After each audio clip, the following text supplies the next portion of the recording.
mereka mencicipi makanannya, apa ada racunnya atau enggak nih guys. Jangan-jangan nih suapan pertamanya ini bisa jadi suapan terakhir nih di makanannya. Dia nggak hanya mencicipi makanannya saja, tapi dia juga guys. Margaret Wolf ini satu-satunya yang selamat dan masih hidup dari 15 orang pencicip makanan Hitler lainnya guys.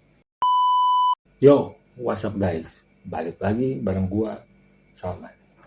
Kemarin gua baca-baca nih guys soal beberapa cerita pada masa lalu, a part of history. Gue menemukan cerita mungkin ya menarik, bikin greget, sadis juga nih guys. Dan kok bisa semacam itu guys? Jadi guys, kali ini gue akan bahas satu cerita yang berjudul The Hitler Tester. Dan 2 segmen kemarin tentang Back to Glory. But sekarang, welcome to Back to Gloomy.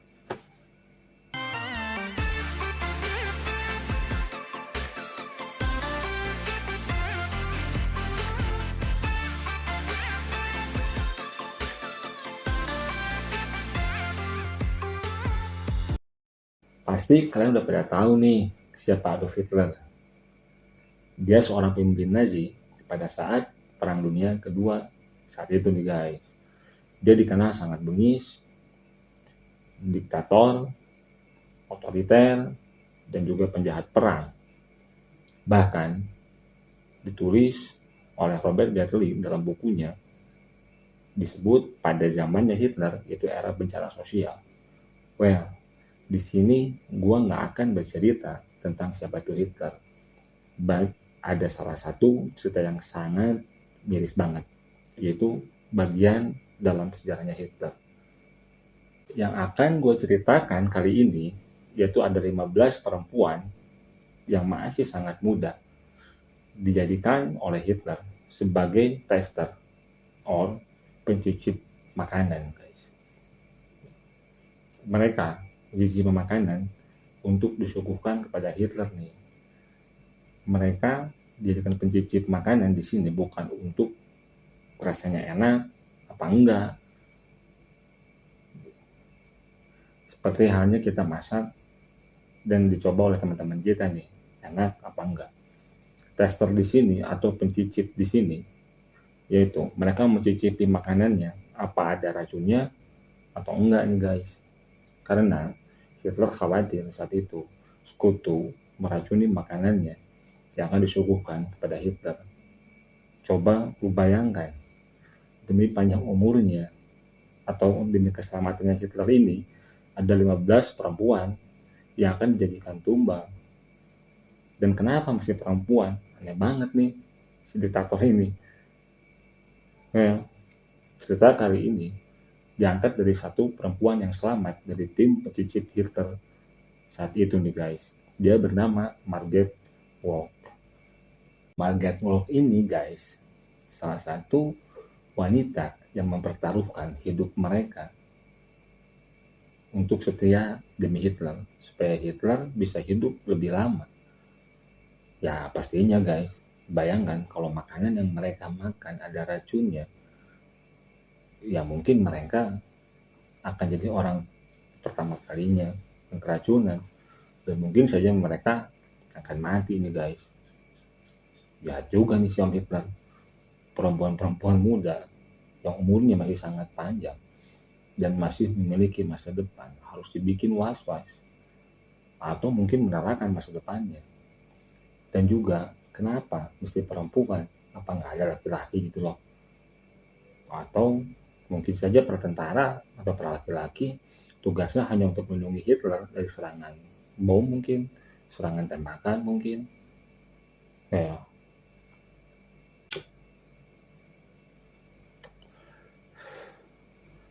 kita balik lagi nih ke Margaret Wolf. Dia mengungkapkan di media Telegraph, saya tidak pernah melihat Hitler pada saat itu, tapi Saya harus mempertaruhkan hidup saya untuk dia setiap saat, katanya. Dikutip dari media Telegram. Gimana coba ya? Mau bangga juga nggak ketemu sama Hitler. Disebut pun juga bukan, guys. Awalnya nih guys, Margaret Polk ini nggak mau bercerita. Akhirnya dia bercerita di usianya yang 96 tahun di salah satu TV Jerman.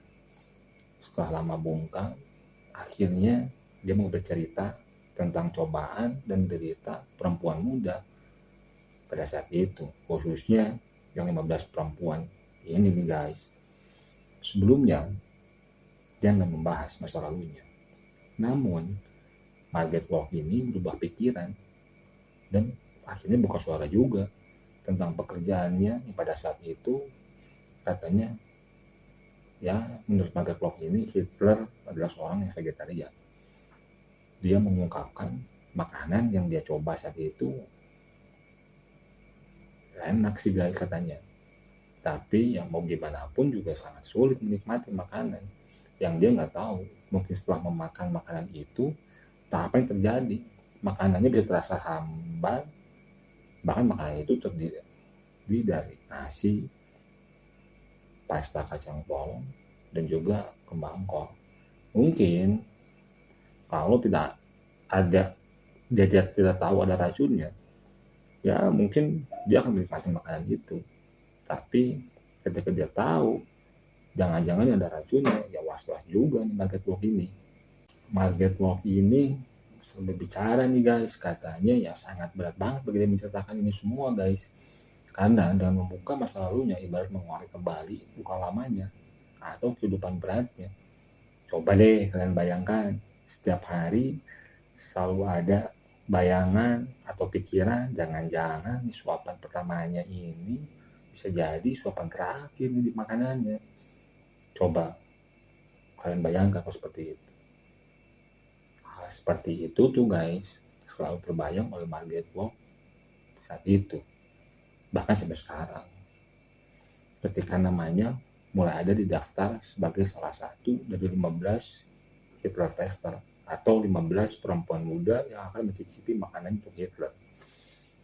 Perlu kalian tahu nih guys, para tester ini semuanya para wanita muda, dan mereka semua dibawa ke markas Hitler saat itu.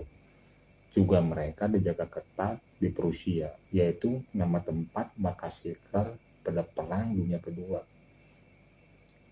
Ini kayaknya pada saat itu para tentara pada cukup kali ini berani dicicipi makanan, atau mungkin juga sih para tentara tugasnya hanya untuk berperang. Akhirnya para perempuan inilah yang jadi tumbal penyicipan makanannya guys. Margaret Polk ini menceritakan mereka gimana masa kelamnya Perang Dunia Kedua saat itu nih guys.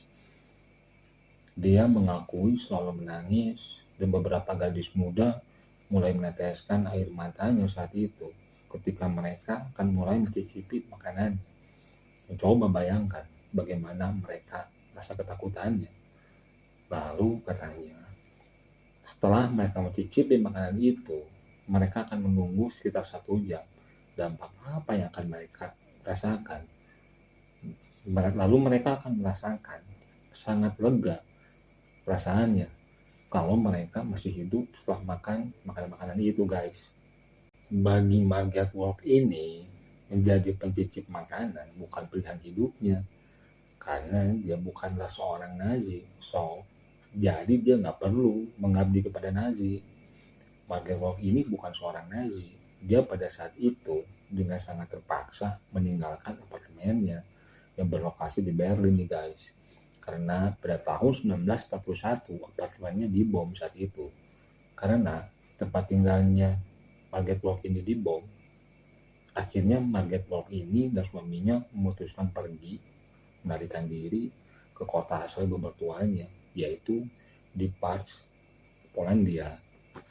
Namun nih guys, di waktu yang bersamaan ternyata tempat itu sudah menjadi markasnya Hitler Hoflair, yaitu pangkalan atau markas Hitler berperang saat itu. Akhirnya dia pun tertangkap basah oleh tentara Nazi. Lalu Margaret Lock ini dipaksa dan didaftarkan menjadi pencicip makanan oleh wali kota di kota itu. Dan sang wali kota pun mengatur para penjaga untuk menjemputnya bersama gadis-gadis lainnya, dan juga mereka harus melapor setiap harinya. Margaret Lock ini bercerita saat itu dia dibawa dengan bus ke gedung sekolah setempat, karena disitulah tempat mereka mencicipi makanan yang akan disajikan untuk sang Führer, yaitu panggilan dari Adolf Hitler nih guys. Margaret Lock ini dan para gadis-gadis lainnya atau para wanita muda lainnya mencicipi makanan diawasi oleh para petugas bersenjata. Setiap perempuan-perempuan ini guys makan di piring yang sudah diatur seperti yang akan disajikan kepada si Hitler ini nih. Margaret Lock ini bercerita selama dia mencicipi makanan, Margaret Lock ini nggak pernah dia melihat Hitler, dikarenakan saking hebatnya keamanan dari paranoia, yaitu para pemimpin Nazi yang begitu hebatnya saat itu. Hebat banget nih guys, ketat banget para tentara Nazi ini, mereka menjaga Hitler. Dan juga Margaret Lock ini bercerita selama menjadi pencicip makanan dia hanya bisa melihat si anjingnya Alaskan Hitler ini guys, yang bernama Blondie. Juga Margaret Lock ini menceritakan masa kelamnya.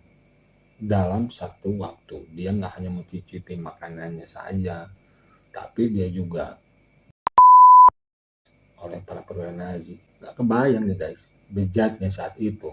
Tapi untungnya saat itu masih ada orang baik nih guys yang coba untuk menolong Margaret Lock ini, yaitu seorang prajurit lainnya yang membantu Margaret Lock dan menyelamatkan hidupnya di akhir tahun 1944. Lalu Margaret Lock ini berhasil melarikan diri setelah dia menemukan tempat di kereta propaganda Menteri Joseph Goebbels yang saat itu akan ke Berlin. Finally, dia melarikan diri dari Prusia nih guys. Dikutip dari media CNN, Margaret Lock ini satu-satunya yang selamat dan masih hidup dari 15 orang pencicip makanan Hitler lainnya guys. Namun menurut sumber cerita katanya guys, perempuan lainnya, para pencicip makanan itu justru mereka mati ditembak, dan mereka diduga ditembak oleh Red Army, yaitu pasukan tentara Soviet pada bulan Januari 1945. Namun nih guys, nggak cukup dari situ penderitaan Margaret Lock ini, karena saat itu melarikan diri dari Prusia bukan jaminan keselamatannya, karena Berlin pun juga jatuh ke tangan Soviet. Akhirnya tragedi itu menghadirkan mimpi buruk lainnya bagi Margaret Lock ini guys. Margaret Lock ini mengungkapkan dia harus bersembunyi dari Red Army atau tentara merah nih guys, ataupun juga tentara Soviet yang saat itu menguasai Berlin. Sampai-sampai Margaret Lock ini melakukan penyamaran dan menggunakan pakaian wanita tua. Ya, karena mungkin nih guys, untuk menghindari, karena biasanya sih para tentara ini akan mencari wanita-wanita muda untuk melampiaskan. Namun nih guys, meskipun Margaret Lock ini sudah berpenampilan seperti wanita tua, namun tetap aja para tentara Soviet itu menangkapnya dan juga perempuan-perempuan lainnya. Lalu Margaret Lock ini menceritakan dengan nada yang sangat berat kalau saat itu para tentara ini membuka gaunnya dan menyeretnya ke flat dokter. Dia menceritakan bahwa saat itu dia ditahan dan berulang-ulang selama 14 hari nih guys. Ngeri nih guys. Gila, dia menjadi budak nafsu bagi para tentara-tentara ini. Lalu Margaret Lock juga mengungkapkan bahwa itu semua bagian neraka di bumi, dan dia menderita seakan-akan mimpi buruk ini nggak pernah hilang, sampai akhirnya kejadian-kejadian tersebut membuatnya nggak bisa melahirkan anak. Mungkin trauma kali guys. coba pendapat kalian. Namun nih guys, untungnya di tengah keterpurukannya, Margaret Rook ini dia bertemu dengan seorang pria yang bernama Norman. Dia adalah seorang tentara Inggris dan Norman ini mengusulkan agar Margaret Rook ini pindah ke Inggris. Namun Margaret Rook ingin menunggu kabar dari suaminya, apakah suaminya ini masih hidup atau enggak nih guys. Akhirnya Margaret Rook ini mendapatkan kabar gembira nih guys, bahwa suaminya yang bernama Carl ini masih hidup dan dia muncul di depan pintu rumahnya pada tahun 1946 dengan wajah yang gak bisa dikenali Carl ini atau suaminya ini saat itu. Setelah kejadian dan derita yang terus menerus yang dihadapi oleh Margaret Rook ini dan suaminya, akhirnya Carl, yaitu suaminya, meninggal dunia pada tahun 1990. Kejadian masa lalunya ini membuatnya membutuhkan waktu 20 tahun untuk berdamai dengan dirinya. Demi dia untuk bisa menceritakan tentang masa lalunya nih guys. Ya mungkin sekarang dia bisa bercerita karena dia udah berdamai dengan dirinya nih guys. Dikutip dari media ABC, Margaret Rook ini mengungkapkan jika Hitler, sang Führer, ini benar-benar pria yang sangat menjijikan kata dia. Seperti katanya nih guys. Dan kisah ini pun juga guys dibuatkan drama teaternya oleh Michelle Holzbrook yang berjudul Hitler Tester dan ditampilkan dalam sebuah drama teater di Edinburgh Fringe Festival yang berupaya untuk mengisahkan tentang mereka nih guys. Bayangkan nih guys, jika setiap piring makanan di hadapan kalian semua bisa jadi santapan terakhir kalian. Semua makanan kalian dari sarapan hingga santapan malam kemungkinan besar bisa beracun. Tapi ya mau gimana, Anda harus tetap memakannya. Itu kata Michelle Holzbrook dalam drama teaternya. Lalu nih guys, bagi sekelompok perempuan di Third Reich atau di Prusia saat itu merupakan realitas keseharian mereka sehari-hari. Para perempuan itu harus mencicipi makanan Hitler selama 2,5 tahun terakhir periode Perang Dunia Kedua nih guys. Dan di periode ini juga akhirnya Hitler dan para pasukan Nazinya akan runtuh. Di kesempatan berikutnya gue akan ceritakan kejatuhan sang Führer atau Adolf Hitler ini nih guys, bagaimana runtuhnya dia dan pasukan Nazinya saat itu di konten berikutnya. Tunggu ya guys. Gue lanjut nih guys ke karya dramanya Hitler Tester buatan Michelle Holzbrook. Drama ini secara bebas menggambarkan ulang ancaman kematian yang dihadapi para perempuan muda saat itu dari satu suapan ke suapan lainnya. Setelah ditampilkan di Edinburgh Fringe Festival itu guys, akhirnya drama ini digelar di beberapa kota di Amerika. Dan pertunjukan itu kini ditampilkan selama sebulan di Edinburgh Fringe Festival. Dan drama ini dimainkan oleh pemeran yang seluruhnya perempuan. Drama ini fokus pada 4 sosok yang tinggal di gedung sekolah persis di sebelah Wolf Lair, yaitu pusat kendali pertempuran Jerman di East Prussia yang kini menjadi Polandia guys. Oke guys, tunggu gue di konten berikutnya. Semoga gue bisa bikin konten lagi yang lebih bermanfaat lagi, konten-konten yang tentang cerita-cerita bagian-bagian dari sejarah, konten yang menceritakan tentang tragedi pada saat itu, tentang konspirasi, tentang propaganda, tentang kontroversi juga, atau tentang history tokoh-tokoh dunia atau negara-negara yang bisa memerdekakan, tokoh-tokoh yang merevolusi, tokoh-tokoh yang visioner, atau tokoh-tokoh yang bisa membakar semangat kita semua nih guys. Oke, kali ini cerita Back to Bumi kali ini sampai di sini nih guys. Oke, see you.